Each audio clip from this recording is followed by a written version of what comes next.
الذین یحملون العرش ومن حولہ،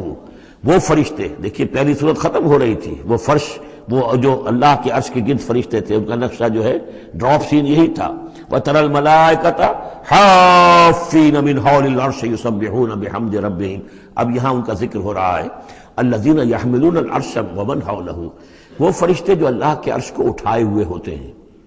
اور جو اس کے ارد گرد ہوتے ہیں، یسبحون بحمد ربہم، اللہ کی تسبیح اس کی حمد کے ساتھ کر رہے ہوتے ہیں، ویؤمنون بہ، اس پر پورا یقین رکھتے ہیں، ویستغفرون للذین آمنوا، اور اہل ارض جو ہیں، زمین والے جو ہیں، ان میں سے جو اہل ایمان ہیں ان کے لیے استغفار کرتے ہیں۔ ربنا وسعت کل شیء رحمتا وعلما، اے رب ہمارے، تیرا علم اور تیری رحمت ہر چیز کا احاطہ کیے ہوئے ہے، ہم تجھ سے کیا عرض کریں، تجھے ہر شے کا علم ہے، اور تیری رحمت ہر چیز کو پہلے ہی سے اپنے گود میں لیے ہوئے ہے، پھر بھی ہم ایک استغفار کر رہے ہیں، ایک استدعا کر رہے ہیں، تیری رحمت کی درخواست کر رہے ہیں کہ زمین والوں میں سے، ان انسانوں میں سے جو بھی لوگ نیک ہیں، تو ان کی خطائیں اگر کوئی ہیں تو بخش دے۔ یہ ہو رہا ہے، یہ سمجھیے کہ شفاعت کا یہ انداز ہوگا، یہ شفاعت حقہ ہے۔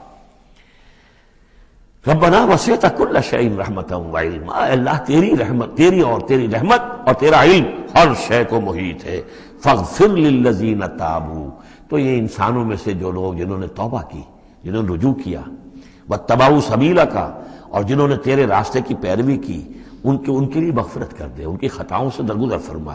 وقہم عذاب الجحیم، اور اللہ ان کو جہنم کے آگ سے بچا لے۔